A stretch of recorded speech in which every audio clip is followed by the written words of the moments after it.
Hi, welcome to Healing Humanity. My name is Dina, and let's talk about pride today. So, what exactly is pride? It's something that keeps us from learning, and it keeps us from growing, honestly, I think anyway. Um, our pride can be a good thing. It can support us in times of dire need. It can lift us up when others aren't. It can keep us going when all we really want to do is just fade into the background. Um, so pride has a purpose, but when you are starting your walk with God, when you are starting to build something new in your life, and it has to be something within God's kingdom for God, um, you have to know, you have to understand where pride has to stop and humility has to rise. And that's not an easy task for a lot of people, especially people who are type A, that, are on the go, are constantly moving, don't need others to make them feel good or lift them up in certain ways. So it's really hard to put that pride aside sometimes and actually truly listen to what others are feeding into your life. But if we don't, and we're walking with God, that it's a requirement. We have to be able to put that pride aside. It doesn't mean get rid of it altogether. What it means is to check it um, in times of need for change.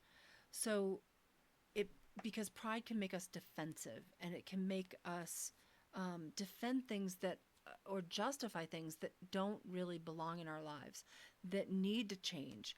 Um, instead of justifying something, ask people, tell me what it is that I need to know, or what you think I need to know, something that I'm not seeing. Ask God, tell me, show me what I'm not seeing in my life right now. I can't tell you how many things I've actually asked that about. God, please show me what it is that I'm not seeing. um, that has come out of my mouth numerous times in the last several years, and it's been really helpful. It's been necessary, and he does show you the things that you need to hear, and the things that you need to admit or change, or just acknowledge sometimes. And it pride can actually turn your accountability into comparison. So that's something that we all need to correct, right?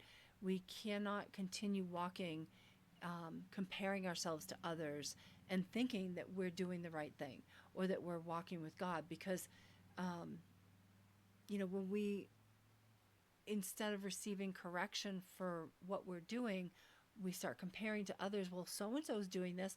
Well, maybe that's a powerful thing in their life, that it's a change that had to happen in their life, but in yours, it would be a shortcoming, and you don't see that. You don't realize it until it's too late, because your pride gets in the way. It distorts your your acceptance of reality, or the reality that's being tried to be shown to you. It keeps us from admitting that we're wrong, and um, keeps you from being humble, right? Keeps us from asking for help. If you're standing in your power, and if you're standing in your pride, you um, don't feel like you need others' input. You feel like you're right about everything, that you don't need help. And really, when you're walking with God, everyone needs help. Everyone. Even those that have been walking for a really long time with God, sometimes need to accept the help, even from those that might be younger than them. A lot of my teachers have been younger than me, throughout this whole journey, and they've been good teachers. They've been good people that um, have been knowledgeable, and have been forthcoming with information, and have been understanding and kind, um, and have been people that I could look to trust. that are not in it for selfish gain. I think pride also, and some of these I'm getting from a handout that I was actually received just this week in a study that I'm doing on this book called Find Your People by Jenny Allen. And if you have a chance to read that, I would recommend it. It's a good book. She's a great writer. But it's about, finding people in your life and how to find people in your life and what that looks like and how you have to change to be able to accept, different people into your life. And one of those ways is to reduce the pride that you're walking in your life. And like I said, I don't really believe that we need to get rid of pride altogether. I think it has its purpose in our life. I think it keeps us strong. I think it keeps us moving forward. And when the world comes after you, which they always do, there's so many more negative voices than there are positive voices. You have to be able to stand in your pride and your ability to be self-sufficient, and your ability to speak goodness into your own life, that you don't need others to do that. That's pride that's going to lift you up. But there are times where your pride can get in your way, and it can, like I said, it can be a form of defensiveness. It can be a way to fight back against corrective measures. Like if somebody is trying to share something with you and you're not accepting of it, right? You're fighting back through that pride, and you have to look at yourself and you have to say, is this my pride that's getting in the way, or is what is happening factual within me that I can share, with others? Because sometimes what you do is factually based and needs to happen, and people just don't see it. And that's part of the problem too. Everybody has an opinion. And so when you're building and you're growing, and you have to understand where you're coming from. Are you building something that's based on reality, on fact, or is it just is it something that needs to be corrected? Is it something that needs to be changed? And you have to look within. You can't always go by what everybody else says, because trust me when I tell you that there are more opinions out there than anything in the world. Everybody has an opinion. Everybody. And most of them are not positive at all. Most people just share the negative with you. They don't look to share the positive. They don't look to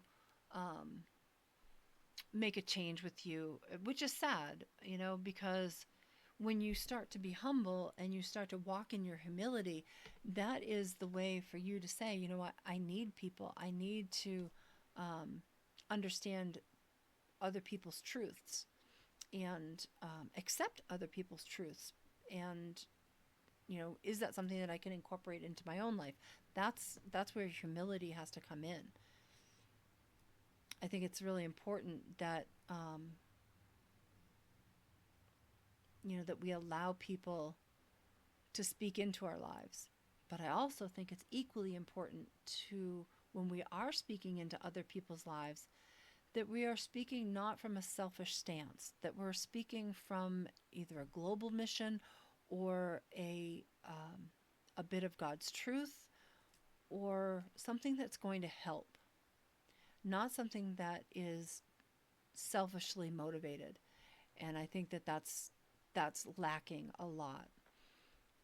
And I think that that there's, when we do that, when we speak into other people's lives, it seems to have become something that's so easy to do, right? Because we have online and there's a way to disconnect from people.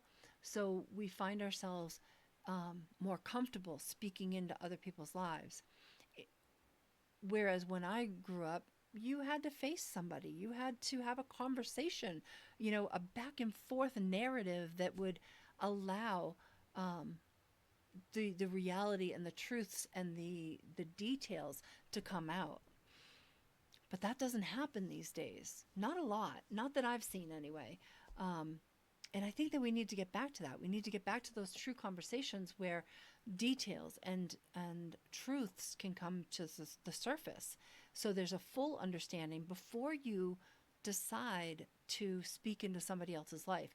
Because if you're speaking into somebody else's life based on your own belief and understanding of what you think is happening and what you think should be done, but it's not based in fact, and it's not based on reality, and it's not based on truth, then it's worthless.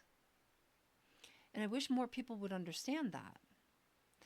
So pride can go both ways when you're accepting and when you're speaking, right? So putting that pride aside in both aspects is very important. It's not just a one-sided thing.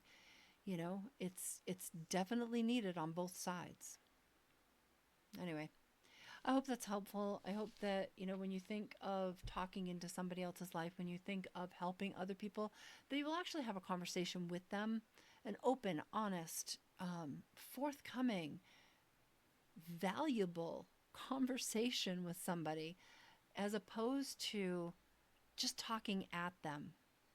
I think the biggest problem that I've had in the last 10 years is I was very accepting in the beginning. I was humble in the beginning and accepting of correction and information and, allowing people to speak into my life. And I had to take it home, and mull it over, think it over. Was what they said true or not true in my life? Was it something valuable or not valuable? I had to kind of weed through it all. But what I noticed over time is the same thing happening over and over and over again, not realizing previous conversations had occurred, not realizing that situations were a certain way because of a certain uh, thing that was going on or whatever. It was lack of conversation, lack of communication that really drove a lot of these people that are speaking into me, and they were talking at me. And I think that's the biggest thing that I've noticed over the last 10 years is that I have had hundreds of people speaking at me and very, very few speaking to me. That's sad, honestly, because where I come from, that was never really the case. You wanted to help somebody, you would sit down with them, you would have a conversation with them, you'd find out what's going on, where are you at, what's happening, why are things the way that they are, who, what, where, why, when, how come. Those questions are still important, whether you're writing a book or um, whether you're trying to speak into somebody else's life and help somebody else. Who, what, where, why, when, how come.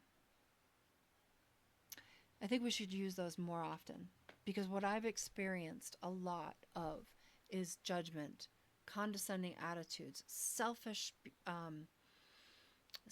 driving narratives, right? Rudeness, mean, but like really mean people. Very close-minded, very money oriented, which is fine to some degree, but there's a point where that just becomes annoying. Very dismissive, strategically cruel. I think when cruelty with a purpose becomes the goal, we've all missed the point. That's not helpful. That's just your pride and arrogance getting in the way. So like I said, I'm hoping that this is helpful, that whether you are on the receiving or the giving end of any um, program or assistance or communication, we have to all be able to say to ourselves, am I being prideful? And is this a situation where I have to put that pride aside? Can I check myself right now? Am I being too much? Am I asking the right questions? Am I asking any questions? I think that's really important right now. Just remember, um, sometimes we don't always see everything clearly. sometimes we don't even see it clearly in our own lives, let alone think that we could possibly see clearly in somebody else's life without really digging and asking the right questions. And I've said this before, you can do your 360-degree reviews, but honestly, if you're asking people who don't have um, truth as one of their pillars in their life, your review is worthless. Worthless. Just my 2 cents.